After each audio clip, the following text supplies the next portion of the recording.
Thank you. Thank you so much, Mazen.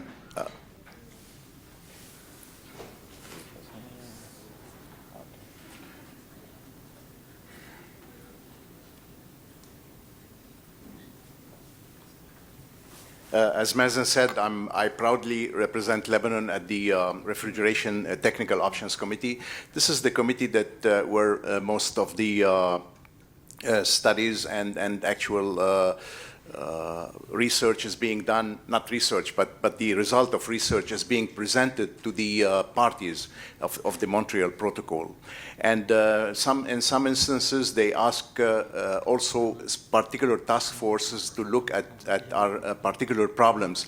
And Lebanon was also nominated, and Mazen proudly presented me as well, nominated me to work on one of those task forces about energy efficiency and the linkage, how it's going to affect also the Kigali Amendment of the Montreal Protocol. So I know there's been a lot of information that was given this morning. I'll try to make it as quick as possible and just give you the highlights. What they asked about basically is to look at the technology options and the requirements, including, like, if we have any technology options for the energy efficiency, how are these options? What are the challenges for these options, and their long-term sustainability and viability? So, are these options available for us now? Are they sustainable? And what is their impact in terms of CO2 equivalent? And how to study that impact? Then they looked at what the capacity building needs and requirements are specifically in the servicing sector, because as you have seen, the servicing sector is the biggest consumer of refrigerant in Lebanon, in HCFCs, but eventually it will also be in the HFCs when when the transition is complete. And then look at some of the related costs. How much is this going to cost the countries, and in order to move into more efficient solutions, and where's this money going to come from? Because as we have seen, there's always a funding, and as we said, Mazen is the chairman this year for that executive committee responsible for funding. There's funding coming from developed countries into developing countries, and you've heard how this money is being spent in awareness and training and in other means. So how much of this is going to affect the energy efficiency? So TEEP, actually, the TEEP is the Technology and Economic Assessment Panel. This is the mother organization of all the Technical Options Committee, because rather than refrigeration, there's the halon, there's the bromide, and so on. And they looked at reports, and they studied methodologies in coming up with those answers, mainly from Europe and the US, but also they considered China and India in order to have a balanced look. So let's look at those options and the requirements. What are the opportunities? I think we found out that by the way, this presentation was made in Vienna back in July. It was prepared by the task force, and I tried to adapt it as much as possible so that it meshes with with what we're presenting here in this session, which is led by the National Ozone Unit. So the largest potential for energy efficiency improvement, it comes from improvement of the total system, because this can yield up to 70% improvement as compared to the best in class. Sorry, from the best in class as compared to the baseline. The impact of the refrigerant itself. You heard a lot about refrigerants, and you heard this morning also from the keynote speaker. We found out that it's going to be only up to 10%. So if we change the refrigerant into the best low GWE refrigerant with all the thermodynamic properties, we're only going to get up to 10% improvement, while the rest is going to come from the design. And this is the theme of this whole conference here, is about efficient design. So the opportunities to improve or to reduce the energy use, when we talk, we can either talk about improving energy efficiency or reducing the consumption of energy. So it's very methodical. First, you have to minimize the cooling and heating load through the design of the envelope of the building itself. Then select the refrigerant, even though they're only 10%, but you have to have the right refrigerants and the low GWP refrigerants to answer to all the amendments of the protocol. Use the components for that, because that's a big challenge, and I think you've seen it also with Walid. You know, the challenge of finding the right components to use those refrigerants, and then continue from there, because you've seen that all our consumption is in service. So if those equipment are installed properly and they are actually serviced properly, then you minimize not only the direct emissions, but the indirect emissions through the use. And I'll show you a few examples of those. So here are some of the effect of the design features that were accumulated from different sources. For instance, an efficient heat exchanger can give you between 9 and 29% improvement from the base case. We've taken a base based on a certain refrigerant, based on what is available in many markets. And compressors with the inverter technology, for instance, and so on, can reach up to 19%. The variable speed can reach more than 25%. The compressor, the efficient compressor design can give you up to 19%. Now, these are not cumulative, so if you add them up, you end up with more than 100%, but so it doesn't mean that if you do all of them, you're going to get more than 100% efficiency. But it just gives you a range and an idea what can be done on design. Expansion valve, for instance, and the crankcase heater by reducing the power consumption of that heater, or the standby loads that give you only like 2% improvement. Now, what are the challenges? And we heard about the challenges. They're either financial, in the sense that it's the higher efficiency means higher cost, because we're talking about new components, better components, newly designed components that where the R&D has to be taken into consideration. The other challenge is that the market, the people, the purchasers, the people who buy the equipment are not the same as the users. A developer will buy the equipment, and they might not think the same way that the user of the equipment thinks. And it says, if I buy the equipment, I'm going to make sure that it's efficient so that I don't pay a lot in power costs. The other is that the information about energy efficiency is not readily available for the consumer. So there are many ways of representing it, and we'll talk a little bit about labels. However, most people will not understand the impact. They will when you see your bill, you see a total bill. You don't know that this is being consumed by air conditioning, and this is being consumed by lighting, and so on. So you will not see the impact on your power bill every month. And if we don't present that information in the right way, people will not be able to understand it. So regulation we talked about, and then the technical you heard about training. But the other challenge that we have is that the testing facilities are not existent here. I mean, there are testing facilities at some of the manufacturers, and specifically in the Gulf area and in Jordan. However, we don't have an independent one to depend on, and we have to send all our equipment to somewhere outside in order to be tested. Then the service, the technician skill, which you heard about earlier. Now, on the long-term sustainability, okay, if we get to have more efficient products, more efficient design, how sustainable it is. The impacts are the sustainable building design, including material and so on, is a big one. So that's what we should be really concentrating on. But all of this cannot be achieved if we don't have the regulation and the minimum energy performance standards that that was alluded to. Of course, the rating systems as well. So also we have to engage the end user. Everybody, not only the people in the industry, the people in the government are the ones who are involved in this. As you have seen from Dr. Walid's presentation, the consumer, the government, and the industry have to work together in this case. So the MEPS, the minimum energy performance standards, it's a push-pull process.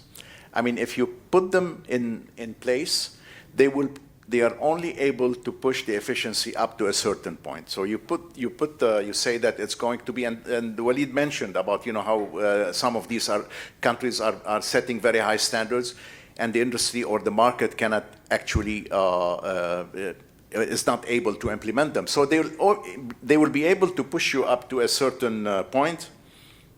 This is the one. Yeah, up to a certain point here. But in order to go further, you need a pull. You need the incentives. You need the labels. You know, like a labeling system is very clear and shows you what you're buying. But if you have an incentive, for instance, if you buy a more efficient fridge and you're getting something in return, then that will make people buy that fridge, because it's not all initial capital cost for them at the beginning. They can see some of the benefit right away. The high ambient, this is not a big concern here in Lebanon. The high ambient is defined as a temperature of 35 degrees or higher Celsius over a period of 2 years for 10 consecutive years.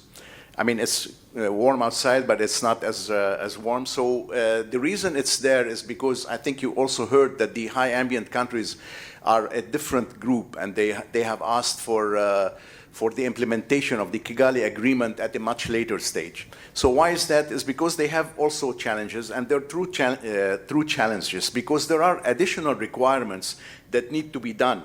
And the design stage, when you put the equipment in the market, for those equipment to have the same efficiency as the equipment, not the same efficiency, but comparable efficiency or efficiency improvement to the baseline as the ones operating in what we call standard ambient, which is less than 35.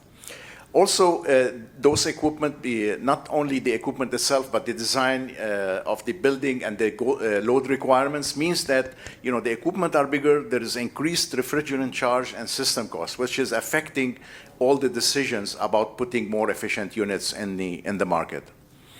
And this gives you a quick view of what HAT is, high ambient temperature, what effect it has on, and what special measures are needed.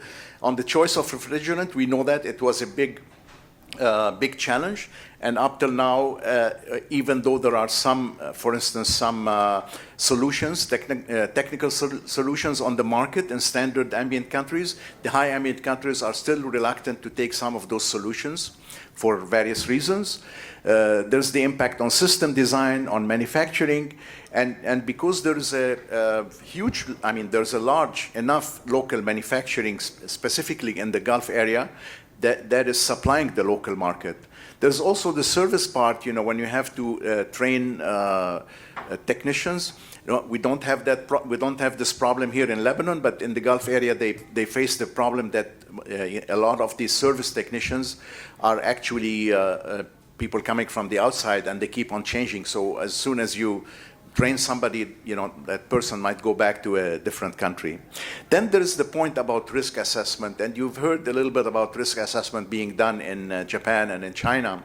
But the United Nations Environment, UN Environment, is trying to do risk assessment in high ambient countries. Risk assessment is to find out whether you can use this equipment with the flammable refrigerants in a particular environment. Why? Because it depends on the service practices, on the practices of the service technicians, as well as the number of equipment that are in the area. For instance, if you look at China, they're looking at probably 10 million new units a year that are being added to the bank of equipment, while for us it will be probably in the 100,000. So you have to look at a different parameter for the risk assessment. The environmental benefits, the way that they were calculated, we looked at the type of equipment, we looked at the hour of use. An air conditioner working in summer in Norway does not operate the same hours as one working in Dubai, let's say, or in Kuwait. And also how the emissions, you heard about, for instance, the emissions from producing power, whether it's a power plant that's run by coal, or if it's run by renewables, or it's hydro. So this, the CO2 impact of producing 1 kilowatt hour is different whether it's produced zero, for instance, for renewable, but very high for coal. So they determined the type of equipment, calculated the savings, and then they calculated how much those savings are reflected in CO2 equivalent. And I will jump to the conclusion just to show you that, for instance, oops, sorry.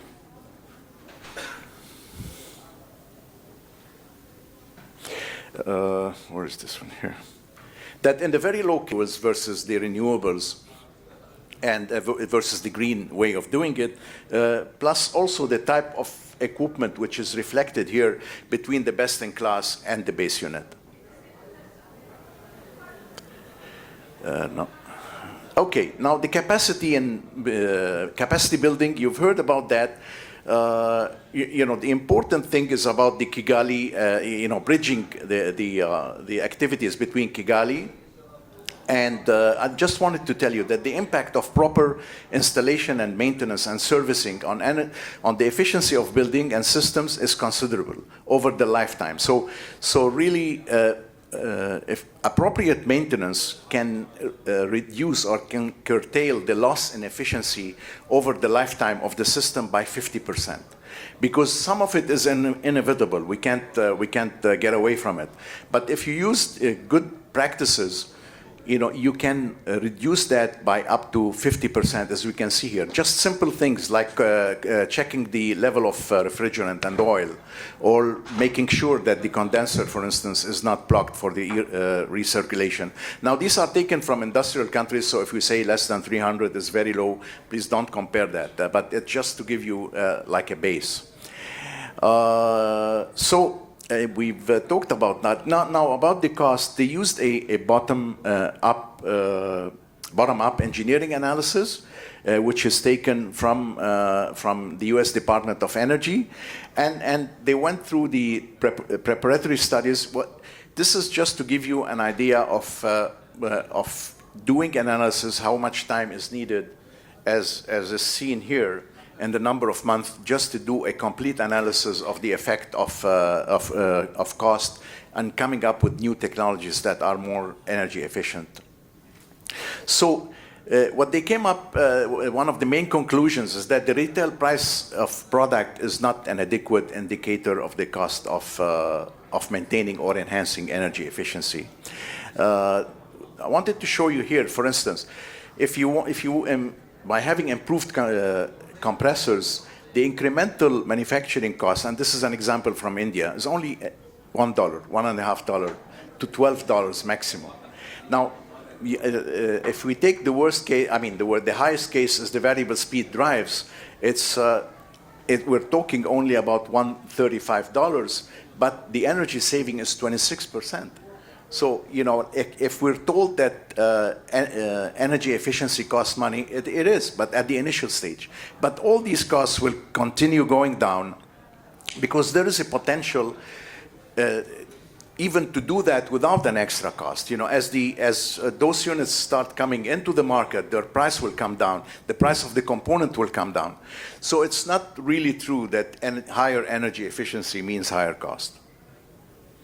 And this example is, I think it's a classic one. It shows you a refrigerator. This is in the US, and starting from 72 all the way to 2016.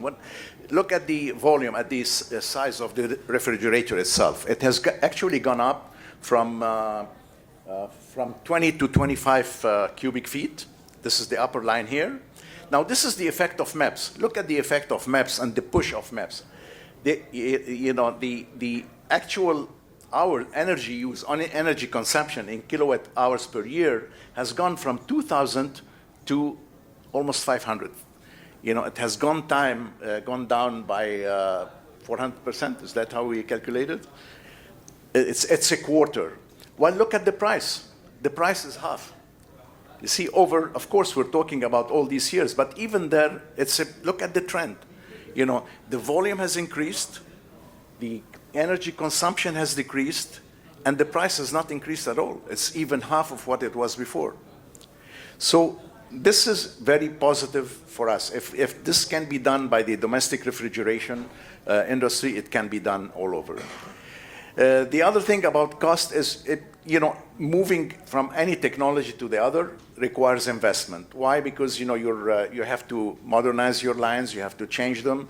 You have also there are marketing costs involved and so on. There's the idea of extra training. But it's not the biggest challenge that is there. In some instances, it has proven to be a challenge, like CO2, for instance, and centralized and distributed commercial refrigeration systems. But normally, we can get over that.